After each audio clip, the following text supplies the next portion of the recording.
오늘은 초대교회가 가장 원했던 시편이라고 하는 제목으로 은혜를 나누고자 합니다.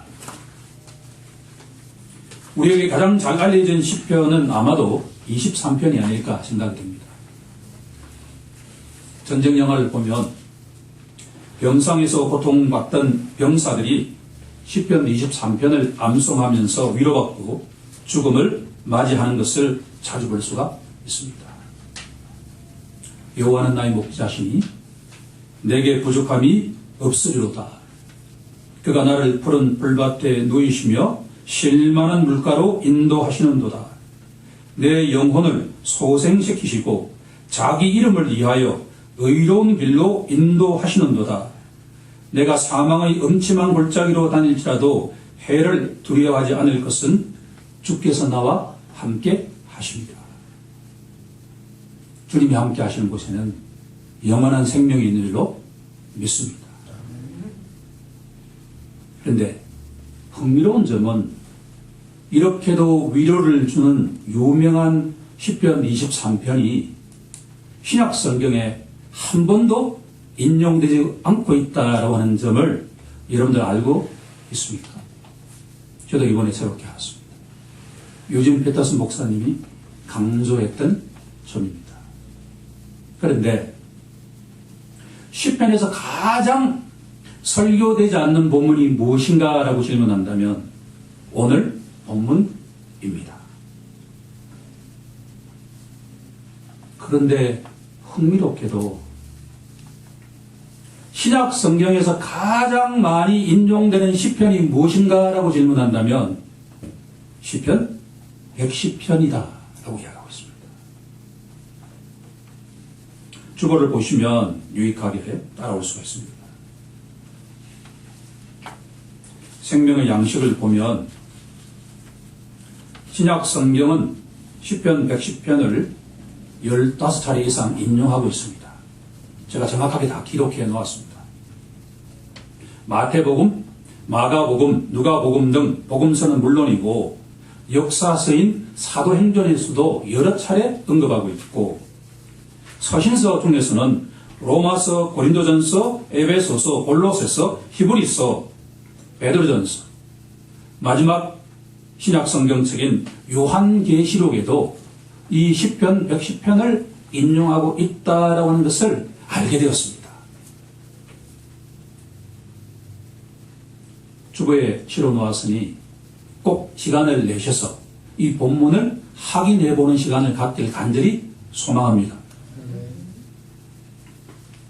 신약 성경이 이렇게 강구미하게 인용하는 내용은 딱 하나입니다. 우리가 잘 알고 있는 내용인데요. 예수님께서 하늘에 오르셔서 하나님 보좌 우편에 앉아 계신다라고 하는 내용입니다. 익숙히 알고 있는 내용 아닙니까? 그런데 이 유명한 구절의 원본이 시편 110편 1절이라고 하는데 포인트가 있습니다. 여기서 우리는 중요한 질문을 던지지 않을 수가 없습니다.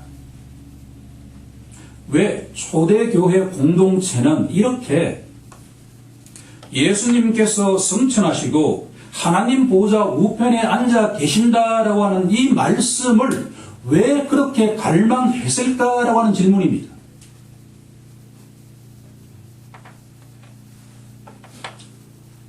그 이유는 시편 110편 속에는 메시아에 대한 혁명적인 이미지의 변화가 담겨있기 때문입니다. 히브리어로 메시아, 하나님으로부터 기름 부음을 받은 자, 헬라어로는 그리스도입니다. 우리가 잘 알고 있는 것처럼 유대인들은 바벨론 포로로 잡혀가서 식민 통치를 받으면서 메시아를 품는 그와 같은 비전을 갖기 시작했습니다. 유대인이 기다렸던 메시아는 두 가지 이미지를 갖고 있습니다. 하나는 왕이라고 하는 이미지입니다. 다른 하나는 제사장의 이미지입니다. 왕은, 즉 메시아 왕은 이방의 압제로부터 고통받는 유대인들을 해방시키기 위한 것이고, 메시아 제사장은 하나님과의 관계를 완전하게 회복하기 위한 것입니다. 지금부터 메시아 왕과 제사장의 이미지를 본문에 의지해서 하나씩 검토해 보고자 합니다. 본문은 두 개의 축으로 구성되어 있습니다. 하나는 1절에서 3절까지이고 다른 하나는 4절에서 7절까지입니다. 핵심 구절은 1절과 4절입니다. 다윗은 1절에서 예수님이 바로 하나님이 임명하신 왕이다라고 하는 것을 예언하고 있고, 4절에서 다윗은 예수님이 멜기세덱의 반열을 따르는 제사장이다라고 선포하고 있습니다. 예언하고 있습니다. 1절을 보면 여호와께서 내 주에게 말씀하시기를 내가 내 원수들로 내 발판이 되게 하기까지 너는 내 오른쪽에 앉아 있으라 하셨도다. 우리는 이미 예수님이 오신 지 2000년이 지난 이 시점에서 이 본문을 보기에 유리한 입장이 있지만, 다윗 당시의 사람들, 최소한 지금부터 약 3000년 전에 있는 사람들은 이 본문이 무엇을 의미하는지 잘 몰랐을 것입니다. 본문 1절의 의미를 제대로 파악하기 위해서는 예수님께서 이 구절을 어떻게 인용하고 있는가를 살펴보면 이해할 수가 있습니다. 감사하게도 마태복음 22장 41절 이하에 가면 예수님께서 이 본문을 정확하게 인용하고 있습니다. 그럼 지금부터 마태복음 22장 41절 이하로 한번 가보도록 하겠습니다. 예수님께서 바리새인들과 논쟁하시는 내용입니다. 이렇게 바리새인들에게 질문하십니다. 너희는 그리스도에 대하여 어떻게 생각하느냐?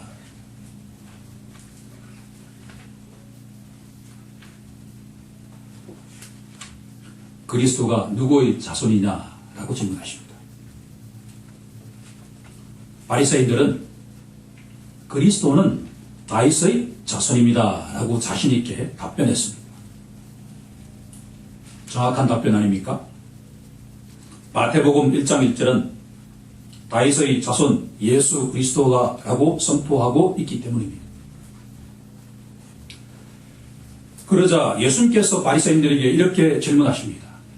그러면 다윗이 성령에 감동되어서 어찌 그리스도를 내 주라 칭하여 말하되 주께서 내 주께 이르시되 내가 내 원수를 내 발 아래 둘 때까지 내 우편에 앉아 있으라 하셨도다 하였느냐?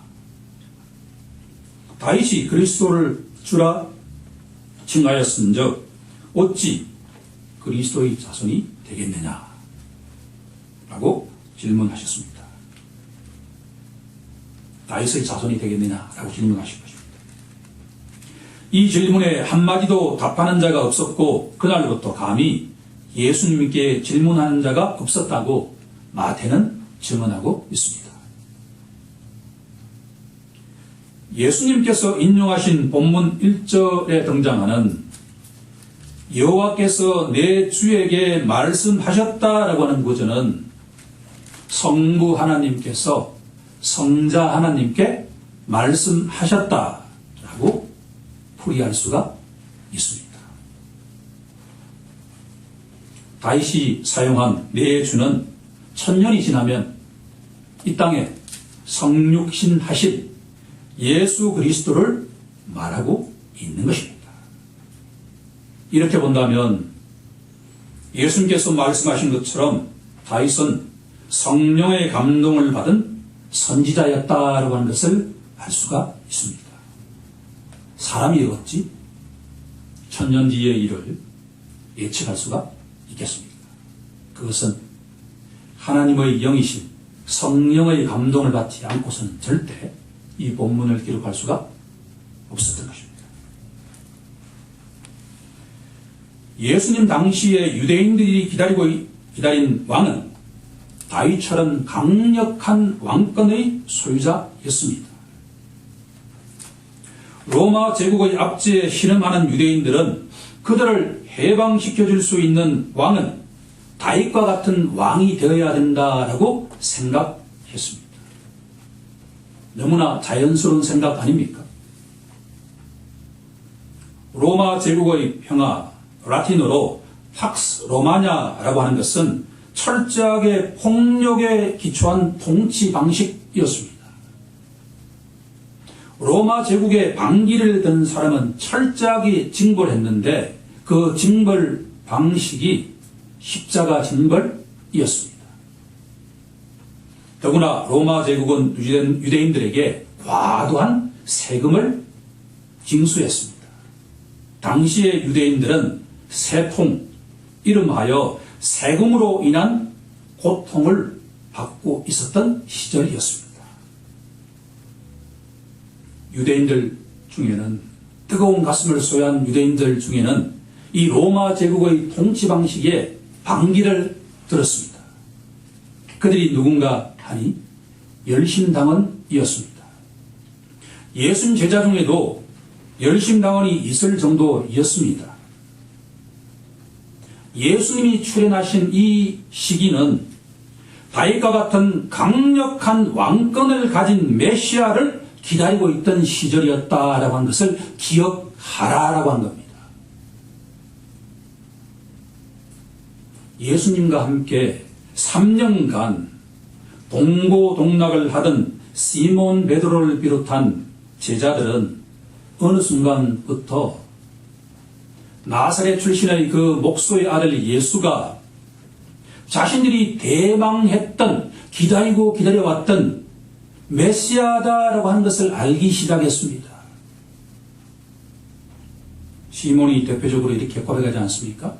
주님은 그리스도시요. 하지만 예수님은 자신들이 생각했던 왕의 모습과는 너무나 달랐습니다. 예수님에게는 다윗처럼 강력한 군대도 없었고 칼은 절대로 사용해서는 안 된다고 말씀하고 있습니다. 예수님께서 잡히시던 날밤 시몬 베드로는 칼을 빼들고 말고라고 하는 시종의 오른쪽 귀를 잘랐습니다. 현장에서 피가 펑펑 쏟아졌습니다. 예수님께서 그 귀를 주우시고 말고의 귀에 붙이면서 고쳐주셨습니다. 그러면서 말씀하셨습니다. 칼에 의지하는 자는 칼로 망하리라. 한마디로 제자들의 눈에 비친 예수님의 모습, 유대인들의 눈에 비친 예수님의 모습은 절대로 왕처럼 보이지 않는 왕이었다라고 하는 겁니다.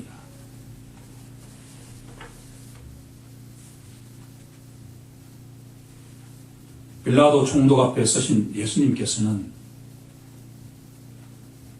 아무 죄가 없는 자신의 무죄를 하나도 변호하시지 않고 무력하게, 나약하게 십자가 형틀에서 죽으셨습니다. 제자들은 이 모든 것들을 처음부터 끝까지 목격했습니다. 예수님이 죽으시자 제자들은 실망하기 시작했습니다. 자신들이 지금까지 믿고 의지했던 나사렛 예수가 진짜 메시아 왕일까라고 생각했습니다. 혹시 우리의 믿음이 잘못된 것이 아닐까라고 의심하기 시작했습니다. 이 이야기는 너무나 중요한 대목입니다.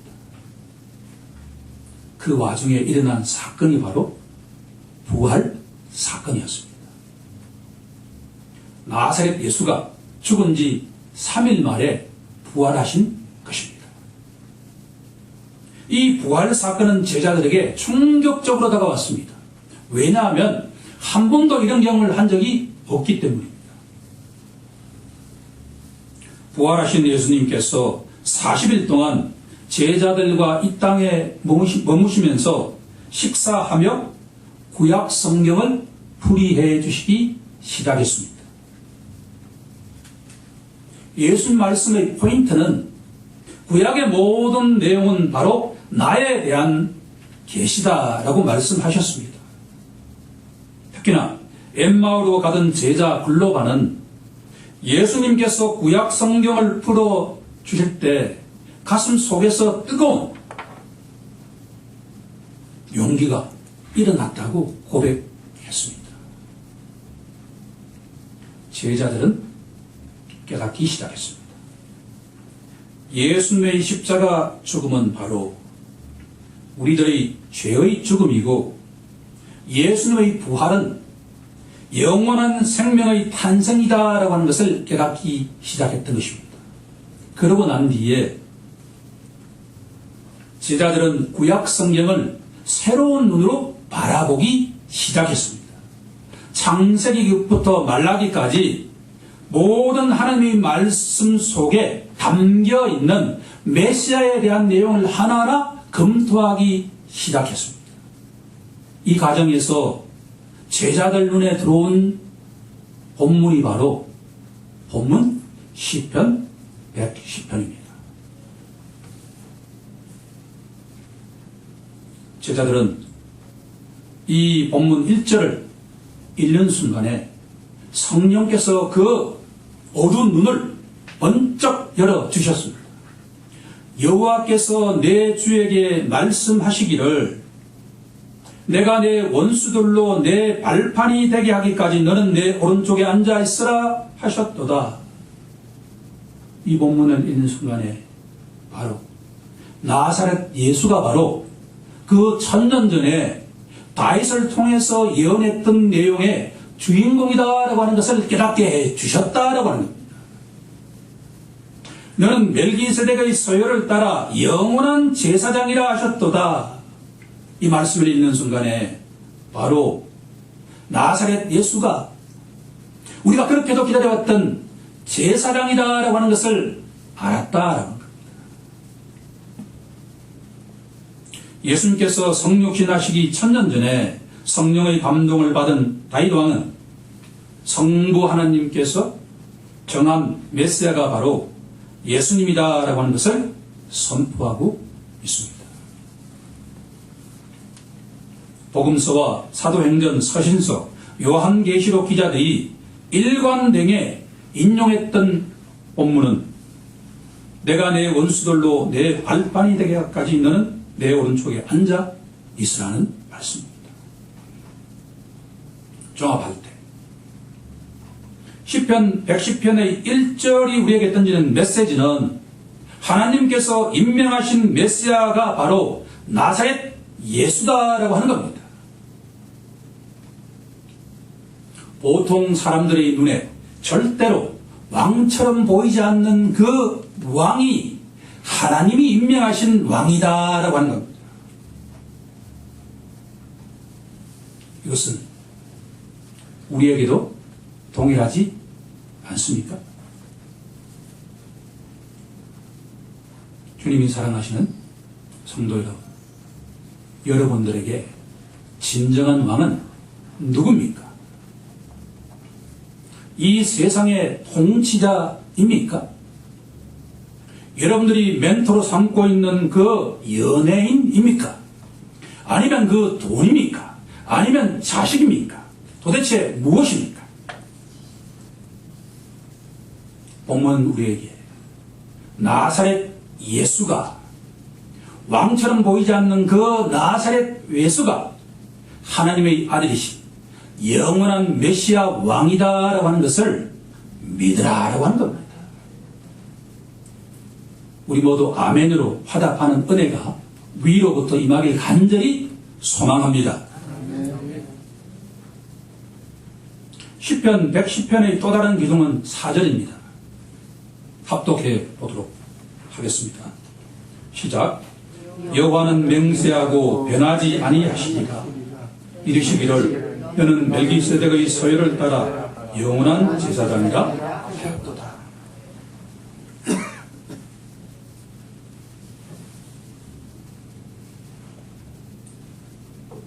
멜기세덱이라고 하는 이름이 성경에서 처음으로 등장하는 것은 창세기 14장입니다. 아브라함이 조카 롯과 그 가족을 전쟁에서 구하고 돌아올 때 아브라함을 맞이하고 축복했던 사람이 멜기세덱입니다. 성경은 이 사람에 대해서 이후에 철저하게 침묵하다가 히브리서에 가면 그 존재가 누구인지 우리에게 알려주고 있습니다. 히브리서 7장 1절로 한번 가보도록 하겠습니다. 히브리서 7장 1절과 3절은 우리에게 멜기세덱이라고 하는 사람이 누구인가를 5가지로 우리에게 풀이해주고 있습니다. 하나님은 참 멋지신 분입니다. 우리 주의 백성들이 멜기세덱이 누구인지 잊어버릴만 한 곳에 가서 그 사람이 누구인지를 우리에게 5가지로 알려주고 있기 때문입니다. 히브리서 7장 1절을 보면 멜기세덱은 살렘 왕이다 라고 합니다. 평화의 왕, 평화를 가져오는 왕이다 라고 합니다. 두 번째로 멜기세덱은 지극히 높으신 하나님의 제사장이다 라고 되어 있습니다. 1절을 종합하면 멜기세덱은 2가지 직분을 갖고 있는 걸 알 수가 있습니다. 하나는 왕이고 또 하나는 제사장이다. 그래서 오늘 우리 시편 110편의 포인트와 맥을 같이 하고 있다라고 하는 것을 알 수가 있죠. 3절에 가면 세 번째로 멜기세덱은 아비도 없고 어미도 없고 족보도 없는 자다라고 하고 있습니다. 제사장이 되기 위해서는 족보가 필수적입니다.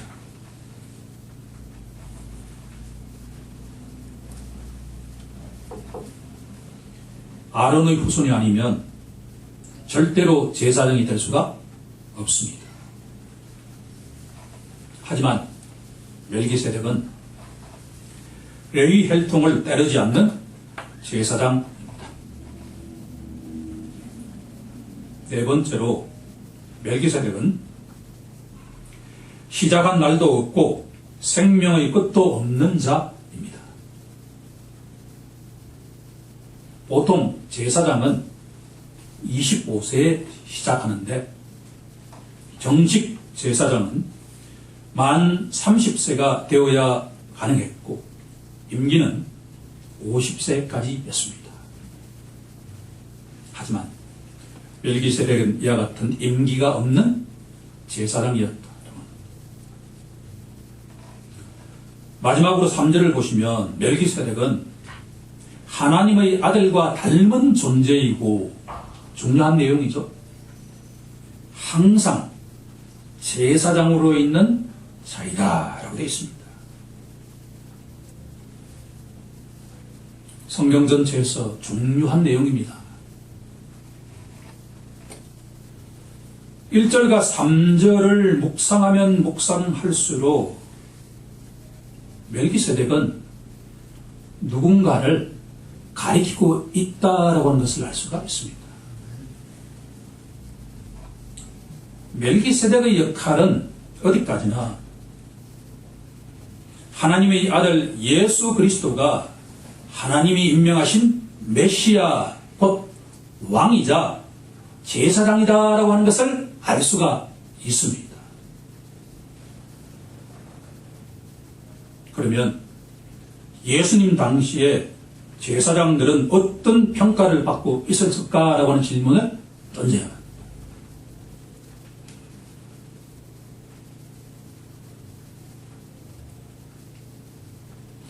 유대인들의 은혜에 비친 제사장은 하나님보다 돈을 더 사랑하는 자들이었고, 호화로운 저택에 살면서 성전을 비즈니스 장소로 활용하던 자들이었습니다. 유대인들은 이처럼 타락한 제사장들의 모습을 더 이상 참을 수 없었습니다.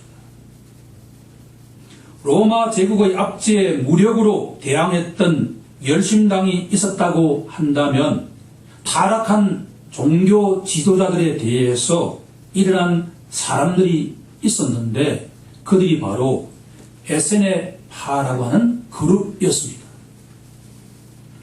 이들은 엄격한 훈련과 도덕성을 갖춘 소수였지만 존경받았고 그 영향력도 대단했던 사람입니다. 이들의 지역적 기반은 쿰란 지역인데 이 에세네파는 오늘날 사해 사본으로 알려진 성경 사본을 남긴 주인공이기도 했습니다. 이런 종교적 배경 속에서 등장하신 분이 바로 나사렛 예수입니다.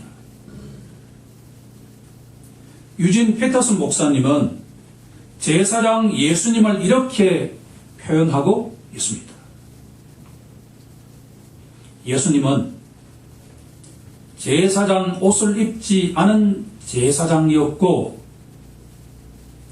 가난한 사람과 소외된 사람들과 어울린 제사장이었고 나병 환자라면 절대로 가까이 가려고 하지 않던 당시의 제사장들과는 달리 그들을 직접 손으로 만지시며 치료하신 제사장이었고 평판이 좋지 않은 여성들, 창녀와 같은 사람들과 가까이 지내신 제사장이었고 생명을 구하기 위해서는 안식일 규정을 무시하셨고 세리와 죄인들과 친구처럼 지낸 제사장이었습니다. 라고 말입니다.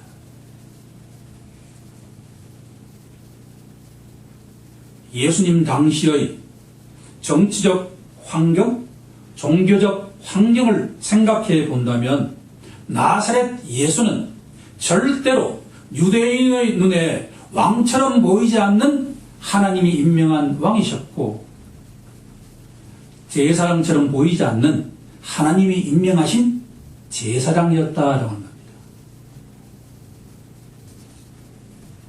이런 상황에서 가장 감동적으로 다가왔던 시편 말씀이 바로 110편 말씀이었다라고 합니다.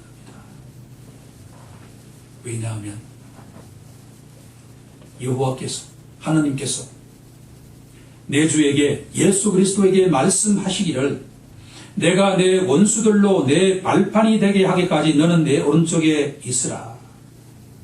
너는 예수 그리스도는 멜기세덱의 서열을 따라 영원한 제사장이라 라고 하는 말씀을 깨닫게 해 주셨기 때문입니다.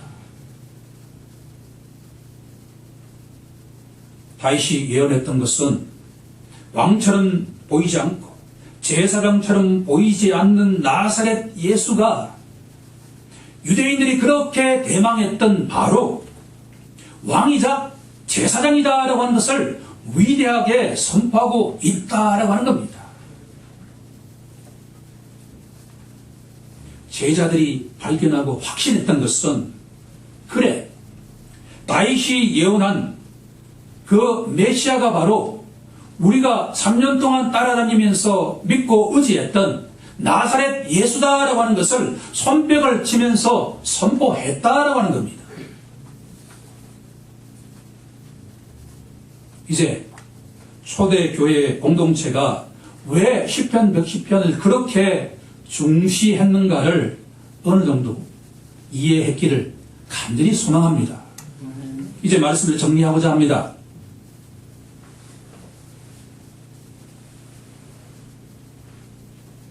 설교 현장에서 잘 선포되지 않고 있지만 시편 110편은 예수님께서 하나님이 임명하신 메시아 왕이고 하나님이 임명하신 제사장이다라고 하는 겁니다.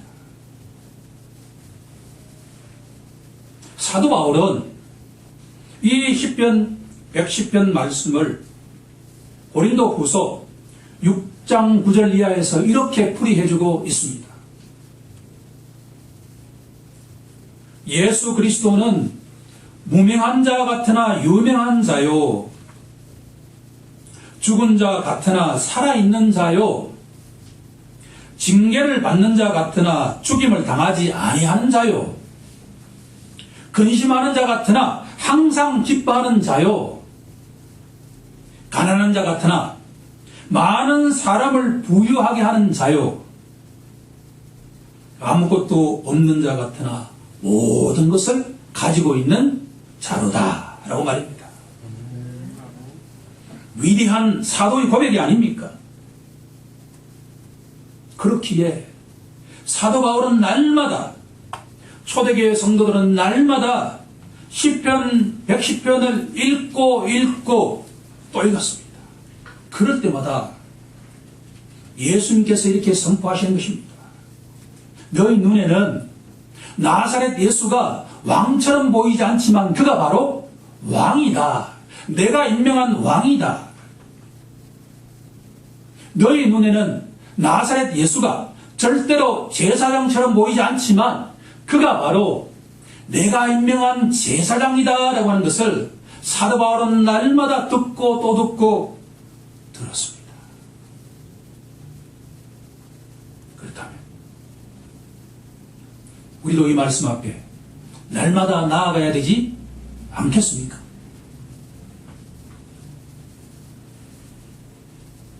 우리에게 참된 왕은 한 분뿐인 줄로 믿습니다. 만왕의 왕, 만주의 주는 우리 주 예수 그리스도 한 분뿐인 줄로 믿습니다. 우리에게 유일한 제사장 곧 중보자는 한 분뿐인 줄로 믿습니다. 그분은 바로 우리가 믿고 의지하는 우리 주 예수 그리스도 한 분뿐인 줄로 믿습니다. 우리 모두 초대교회 성도처럼 시편 110편 말씀을 날마다 듣고 묵상하는 자가 되길 우리 주 예수 그리스도의 이름으로 간절히 축원합니다. 아멘.